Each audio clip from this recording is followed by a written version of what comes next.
설교 제목 읽어봅시다. 시작. 버림받은 자를 왕으로. 버림받은 자를 열방의 복덩어리로 만드신 분이 누구셨나요? 그러면 버림받은 자를 왕으로 만드실 분도 누굴까요? 예수 그리스도. 와우. 자, 한번 따라서 한번 외쳐봅니다. 오늘 말씀은 나에게 주시는 말씀.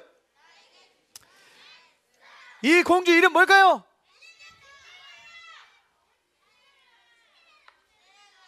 친구, 앞에 있는 친구. 이 공주, 신데렐라. 이름이 뭐예요? 서진이가 맞췄습니다. 박수. 이 공주의 이름은 신데렐라입니다. 퀴즈 하나 더. 신데렐라 뜻이 뭘까요? 달라란.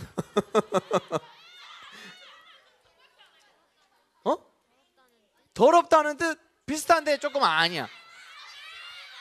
제투성 이름 뭐예요? 서우가 정확하게 맞춰서 제투성이라는 뜻을 가지고 있대요. 이거는 누가 이름을 붙여줬을까요? 나쁜, 성격도 안 좋아요, 얼굴도 못생긴 언니들이 이제 신데렐라에게 이런 이름을 붙여준 거야. 열심히 일하고 난로 옆에서 막 일하고 있는데 이제 쟤가 막 날릴 거 아니에요. 그런 모습을 보면서 비웃으면서 쟤를 그냥 신데렐라라고 부르자라고 해가지고 이렇게 된 거죠. 신데렐라가 정말 계모와 또 언니들 때문에 구박을 받았지만 결국에는 나중에 뭐가 됩니까?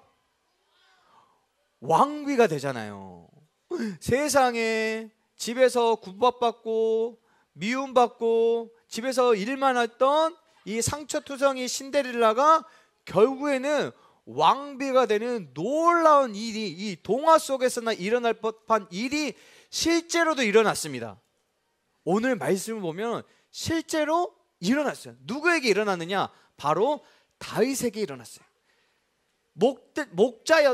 목동이었던 다윗을 왕으로 누가 만드셨냐면 하나님이 이스라엘의 두 번째 왕으로 다윗을 왕으로 만들어 주셨어요. 하나님은요, 이스라엘 첫 번째 왕 사울을 폐위하시고 두 번째 왕으로 다윗을 삼기 위해서 이새라는 사람이 살고 있는 집으로 선지자 사울을 보냅니다. 그래서 내가 이스라엘을 위해서 두 번째 왕을 준비했으니 너는 그에게 가서 기름을 부어서 이스라엘 왕으로 삼아라. 그래서 선지자 사무엘이 이새라는 사람의 집에 딱 찾아갔어요. 그래서 이 이야기를 합니다. 그래서 이새가 깜짝 놀라가지고 자신의 아들들을 다 불러요. 그래서 첫째부터 딱 사무엘 앞에 딱 보내는 거예요. 첫째 아들을 딱 사무엘을 보는 순간 어떤 생각이 들었냐면, 이야, 이 사람이다. 이 사람이면 이스라엘 왕으로도 부족함이 없어. 어떻게 생겼냐면 키도 엄청 크고요, 어깨도 넓고요, 근육도 있고요, 잘생겼어. 이게 다 목사님처럼 생긴 거야. 미안합니다 여러분, 죄송합니다. 너무나 잘생기고 키도 크고 훤칠하니까 사무엘 선지자도 뿅 간 거야. 그래서 기름을 부으려고 하는데 하나님이 아니야, 외모로 사람을 판단하지만 나는 마음의 중심을 보는 신이야. 그래서 첫 번째도 아니야, 두 번째도 아니야, 일곱 번째 아들까지 다 보여줬는데도 하나님이 다 아니야 이랬어요. 근데 하나님이 분명히 거기에 있다고 했거든. 그래서 사무엘 선지자가 이새에게 말합니다. 아들이 다 왔느냐? 다 왔습니까? 그런데 이새가 이렇게 대답하는 거야. 아니, 사실 우리 막내 아들이 하나 있긴 있는데, 아니 걔는 볼 필요도 없어요. 걔는 안 돼요. 걔는 어차피 안 됩니다. 볼 필요도 없어요. 지금 양치고 있어요 라고 얘기하는 거예요. 그래서 사무엘 선지자가 그 아이들을 빨리 데려와라. 그래서 다윗을 딱 데려왔어요.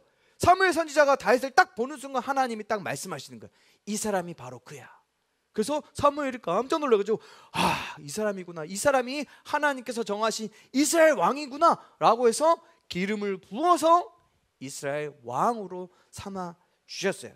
그런데 여러분, 아빠 이새가 아들 다윗을 향한 말이나 표현들을 봤을 때 다윗을 사랑하는 것처럼 보이나요?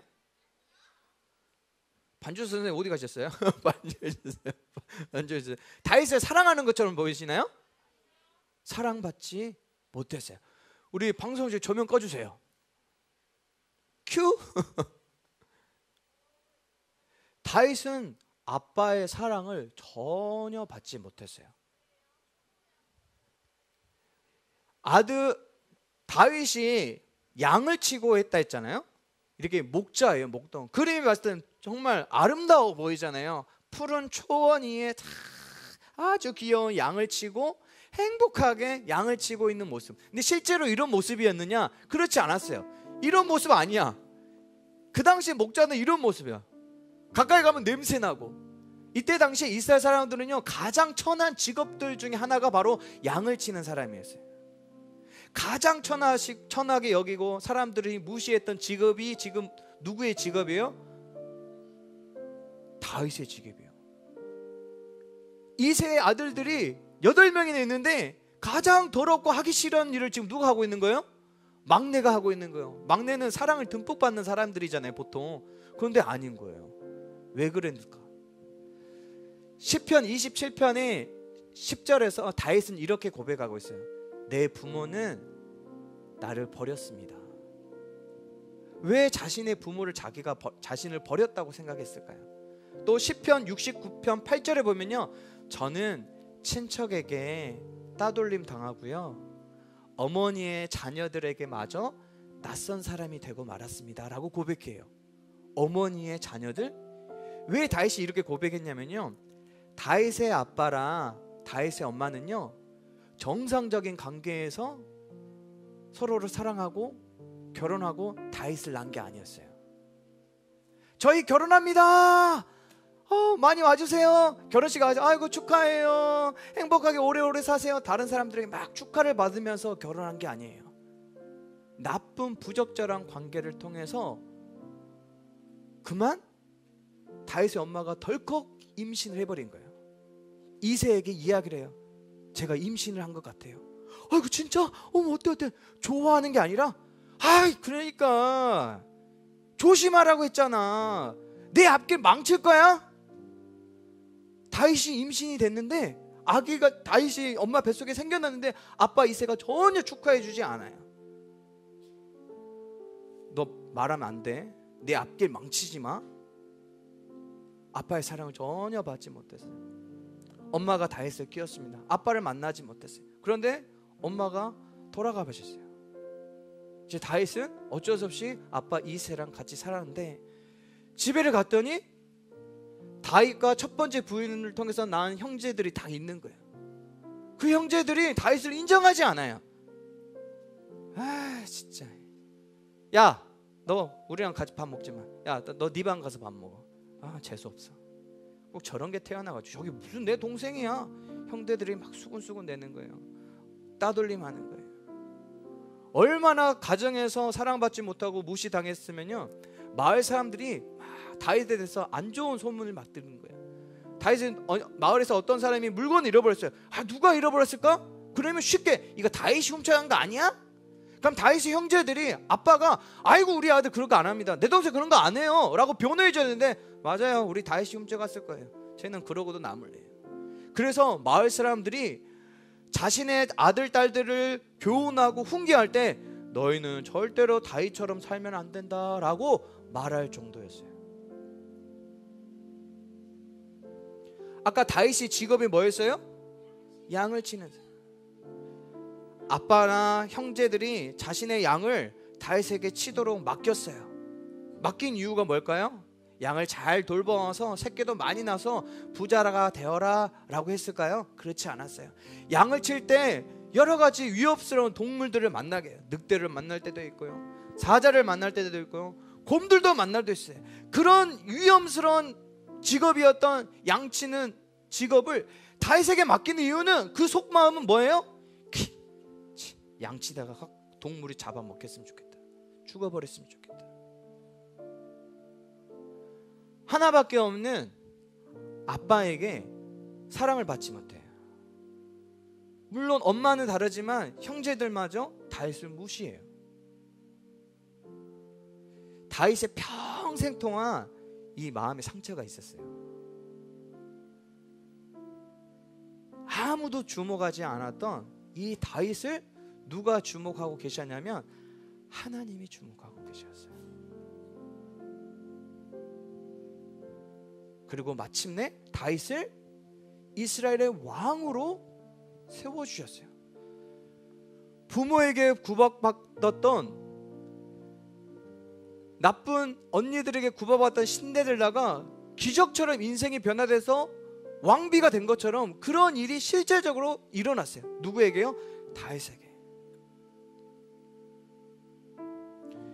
다윗의 마음에는요, 항상 내가 상처가 있어도, 아빠가 나를 사랑해주지 않아도, 우리 형들이 날 알아주지 않아도 하나님은 날 사랑해주셔, 이런 믿음이 있었어요. 우리 친구들, 상처 있는 친구들도 아마 다 있을 거예요. 어려운 환경 속에서 살고 있는 친구들도 분명히 있을 거예요. 그렇지만 우리 친구들 용기를 갖길 바랍니다. 어떤 용기요? 하나님이 날 사랑하셔, 이런 믿음은 꼭 가지시길 바랍니다. 그래서 시편 23편 1절에서 다윗이 이렇게 고백합니다. 여호와는 나의 목자시니 내게 부족함이 없습니다.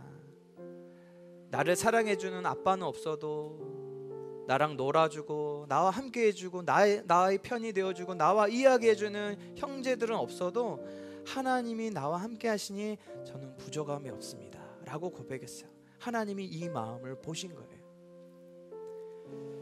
다윗처럼 사랑과 존중을 받지 못해서 낮은 자존감에 상처투성이인 친구들이 있습니다. 목사님도 어릴 때 이랬어요.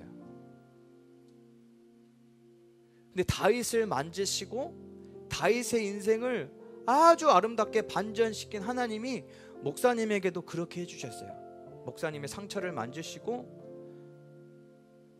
목사님의 아픈 마음을 위로하시고 고쳐주셔서 많은 사람들 앞에 서서 하나님의 사랑을, 하나님의 복음을 전하는 사람으로 목사님을 완벽하게 바꿔주셨어요. 뿐만 아닙니다. 하나님은요, 다윗과 같은 상황 속에 있는 우리 친구들, 다윗처럼 상처가 있는 우리 친구들도 동일하게 이 세상의 그 어느 누구보다도 사랑하세요. 이걸 꼭 믿는 우리 초등부 친구들 되기를 바랍니다. 하나님은요, 우리 친구들의 상처를 그냥 내버려 두지 않아요. 상처를 반드시 어루만지시고요, 낮은 자존감은 회복시켜서 자신감 뿜뿜의 사람으로 만들어주세요. 왜 하나님이 우리 초등부 친구들의 상처를 고쳐주고 싶어 하실까요? 왜 자신감이 넘치는 사람으로 하나님께서 만들어주고 싶으실까요? 이유는요, 딱 하나예요. 열방의 복덩어리가 되기 위해서, 열방의 복덩어리로 만드시기, 하나님께서 우리 친구들을 세상 사람들에게 자랑하고 싶은 거예요. 내 아들 딸들이야. 상처에 짓눌려서, 아픈 환경 때문에 짓눌려서 나는 안 돼, 우리 엄마 아빠는 평생 계속 싸울 거야, 이 환경은 전혀 달라지지 않을 거야 라고 자신감 없이 날마다 난 눈물로 고통 속에 살고 있는 그런 사람으로 살게 하는 것이 아니라, 상처를 극복하고 마음이 회복되고 치유되어서 하나님을 자랑하고 하나님을 사랑하고 하나님을 노래하는 열방의 복덩어리로 우리 초등부 친구들을 통해서 수많은 사람들이 하나님의 복을 받는 하나님의 축복의 통로로 하나님께서 만들고 싶으신 거예요. 다윗의 하나님이 우리 초등부 친구들의 하나님인 줄 믿습니다. 다윗처럼 더 아픈 사람이 있습니까?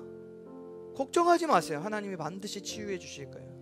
다윗보다 더 어려운 환경 속에서 살고 있는 우리 친구들이 있습니까? 걱정하지 마세요. 하나님께서 반드시 우리 친구들을 열방의 복덩어리로 만들어 주실 거예요. 이 다윗의 하나님이 나의 하나님 되기를 고백하며 믿음으로 살아가는 우리 초등부 친구들이 되기를 예수님의 이름으로 축복합니다. 아멘.